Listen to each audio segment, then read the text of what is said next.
Next we have is change in maturation duration. अब ये जो मैच्योरेशन ड्यूरेशन होता है ना क्रॉप का, उसमें क्या होता है कि कई बार ऐसा ही सेड के फार्मर्स होते हैं ना शॉर्ट ड्यूरेशन क्रॉप डालते हैं, मतलब कम ड्यूरेशन में ग्रो हो जाने वाले क्रॉप। लेकिन क्या होता है, अब जैसे फॉर एग्जांपल एक क्रॉप है, उसको एटलीस्ट 2 महीने तो लगते हैं ग्रो होने में, पर जैसे मैंने बोला कि डिमांड ज़्यादा है तो वो 1.5 महीने में ही सारा उसका जो मतलब फ्रूटों का वो निकाल के बेच देगा, वो पूरी तरीके से ग्रो होगा नहीं। तो फिर क्या होगा कि क्रॉप का प्रोडक्टिविटी कम हो जाएगा, मतलब क्रॉप का ग्रो होना कम हो जाएगा। एस क्रॉप या फिर जो भी आपने दिया है या मार्केट में, जैसे एप्पल है समझ लो, तो एप्पल छोटे हैं, मीठे नहीं है, तो आप नहीं पसंद करोगे उन एप्पल्स को, ठीक है। सो ये एक चीज़ है कि जो भी क्रॉप है उसको अच्छे से मैच्योर होने दो, बड़ा होने दो, ग्रो होने दो, तभी जाके उसका मिठास हमें फील होगा। नेक्स्ट इज कि आप उसका एडेप्टेबिलिटी बढ़ाओ।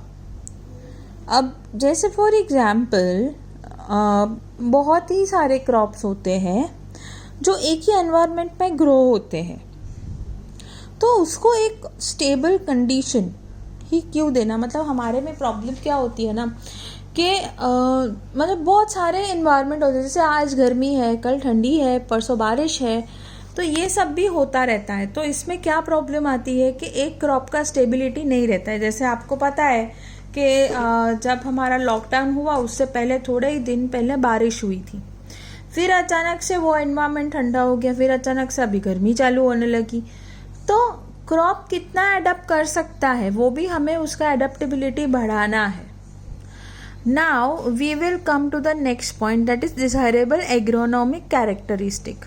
जैसे मैंने बोला कि आप हाइब्रिडाइजेशन कर सकते हो, तो जैसे कोई टॉल है तो मुझे टॉल पसंद है प्लांट, अगर सीरियल है तो डिजायर्ड क्वालिटी उसकी ड्वार्फ होती है, मतलब छोटे वाले सीरियल्स, तो उसमें आप ड्वार्फनेस बढ़ा सकते हो। किसी में लेस न्यूट्रिएंट है तो आप न्यूट्रिएंट डाल सकते हो with the help of fertiliser, जो हम पढ़ चुके हैं। तो ऐसे करके हम प्रोडक्टिविटी बढ़ा सकते हैं, ठीक है। अब हम सीधा चलते हैं टू एनिमल हस्बेंड्री।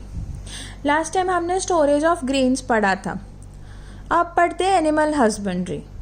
सो ये जो एनिमल हस्बेंड्री है, अब animal that is the life stock, इनमें ना बहुत सारे एस्पेक्ट्स होते हैं, जैसे फीडिंग होता है, ब्रीडिंग मतलब रिप्रोडक्शन, और दूसरा होता है इनके डिसीज को कंट्रोल करना। तो जैसे आप बोलते हो कि कैटल है, गोट है, शीप है, फिर पोल्ट्री मतलब हैन, चिकन, ये वाले, फिर फिश फार्मिंग, ये सब ना एनिमल बेस्ड फार्मिंग होती है।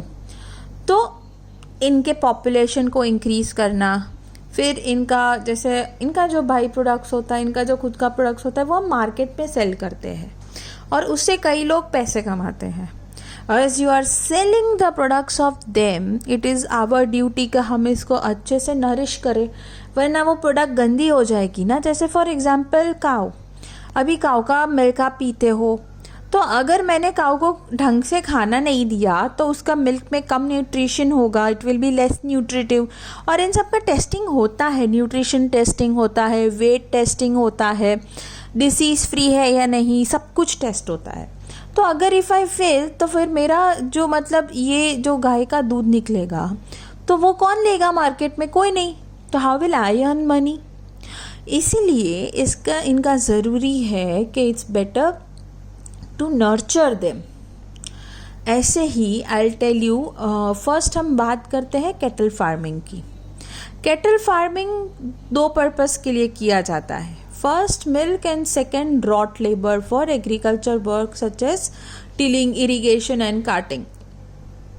अब जैसे इंडियन कैटल है, इंडियन कैटल के 2 स्पीशीज है, we have Bose indicus cow and boss बुबालिस buffalo.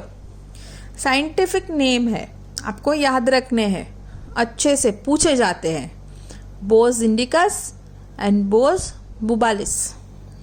ये जो है ना वो मिल्क प्रोड्यूसिंग फीमेल्स है और ये डेयरी में बहुत ही चलती है। अपार्ट फ्रॉम दैट, अगर मानो सूखा है सूखा in the sense there is less rain, then these kettles help farmers to do irrigation work. वो फिर जो खेतर होता है उसको लाइक सीड सोइंग में, खेड़ने में भी हेल्प करते हैं. So they are multipurpose and hence it is very necessary for us to nurture them with the proper nutrient and best environment what we can give.